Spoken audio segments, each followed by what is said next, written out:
जय श्री कृष्ण भक्तों। पिछली बार हम चर्चा कर रहे थे भगवान श्री कृष्ण के दो श्लोकों की। उनमें उन्होंने कहा था कि विषयों का चिंतन करने से उनमें आसक्ति उत्पन्न होती है, आसक्ति से कामना, कामना में विघ्न पड़ने से क्रोध, क्रोध से मूढ़ भाव और मूढ़ भाव से ज्ञान शक्ति का नाश होता है और व्यक्ति अपनी स्थिति से गिर जाता है। ऐसा भगवान श्री कृष्ण ने कहा था। यानी हमारे जो आत्मिक पतन का कारण है वो विषयों का चिंतन है। आज जिन श्लोकों की हम चर्चा करेंगे, भगवान श्री कृष्ण ने जो कहे हैं उनमें उन्होंने ये बताया है कि आखिर सुख कैसे प्राप्त किया जाए।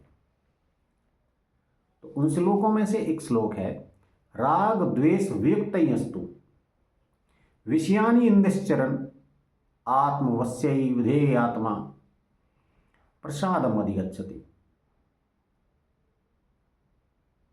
राग द्वेष वियुक्तस्तु, परंतु भगवान श्री कृष्ण से कहते हैं, हे परंतु राग द्वेष से वियुक्त रहित इंद्रियां, इंद्रिय विषयानि इंद्रियश्चरन्, राग द्वेष से रहित इंद्रियां विषयों में विचरण करती हैं अगर, आत्मवश्य जो वश में की हुई हैं, विधेय आत्मा जिसने अपने अंतःकरण को अधीन कर रखा है, ऐसे साधक को प्रसादम अधिगच्छति, चित्त की प्रसन्नता प्राप्त होती है।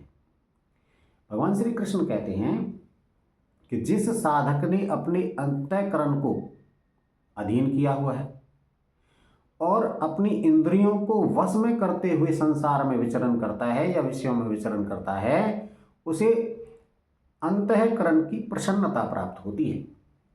यानी अंतःकरण की प्रसन्नता अगर प्राप्त करनी है तो हमें संसार में रहते हुए दो काम करने होंगे, इंद्रियों को वश में करना होगा और अंतःकरण को अधीन यानी उसको भी नियंत्रित करना होगा। फिर जो चित्त की जब प्रसन्नता हो जाती है तो उससे आगे हमें क्या प्राप्त होता है, तो उन्होंने कहा है, प्रसादे सर्व दुखानां हानि रस्योपजायते प्रसन्न चेतसो ह्रासु बुद्धि परिवर्तिष्ठते। कहते हैं प्रसादे सर्व दुखानां, जब चित्त की प्रसन्नता होती है, अंतःकरण की प्रसन्नता प्राप्त होती है, तो सर्व दुखानां, सब दुखों का, हानि रस उपजायते, हानि अभाव हो जाता है, उपजायते हो जाता है। चित्त की प्रसन्नता होने पर सभी प्रकार के दुखों का अभाव हो जाता है। प्रसन्न चेतसो, और इस प्रसन्न चित्त कर्मयोगी की बुद्धि ह्रासु, शीघ्र ही सब ओर से हटकर परिवर्तिष्ठते, परमात्मा में स्थिर हो जाती है। यानी अगर हम इंद्रियों को, अंतःकरण को नियंत्रित करते हैं तो हमारा चित्त प्रसन्न होता है।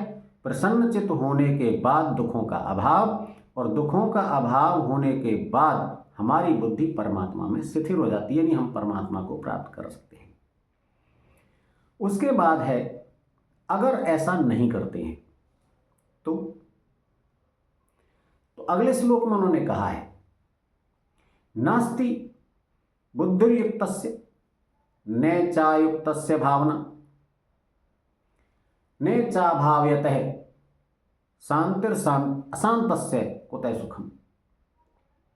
कहते हैं नास्ति, नहीं होती, बुद्धि, निश्चयात्मक बुद्धि, अयुक्तस्य, अयुक्त की, अयुक्त का मतलब है जिसने अपनी मन और इंद्रियों को वश में नहीं किया है, उसकी बुद्धि निश्चयात्मक नहीं होती है।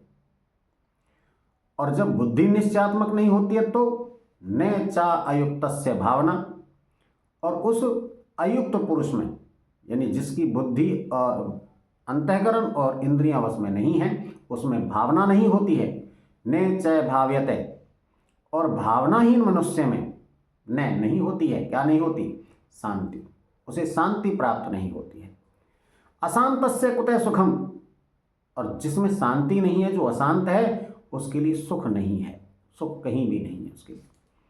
तो भगवान श्री कृष्ण ने 3 श्लोकों में ये बताया है कि अगर हम जीवन में सुख चाहते हैं तो हमें इंद्रियों को वश में करना पड़ेगा, अंतःकरण को नियंत्रित करना पड़ेगा और फिर संसार में रहना है।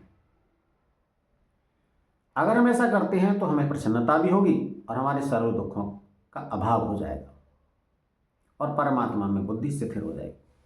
अगर हम अपने अंतःकरण को और इंद्रियों को नियंत्रित नहीं करते हैं तो हमें निश्चयात्मक बुद्धि नहीं बनेगी, भावना नहीं बनेगी, भावना नहीं बनेगी तो शांति नहीं आएगी और शांति नहीं आएगी तो सुख भी नहीं आएगा। तो अब 3 श्लोकों में 2 बातें उन्होंने कह दी हैं। अब ये हमारे ऊपर निर्भर करता है कि हम किस बात की तरफ अपना रुझान बनाते हैं। हम सुख को प्राप्त करना चाहते हैं या दुख की तरफ अग्रसर होना चाहते हैं, ये हमारे ऊपर भगवान श्री कृष्ण छोड़ देते हैं। अब आप जो उचित आप समझ रहे हैं उस मार्ग पर आप चल सकते हैं। जय श्री कृष्ण।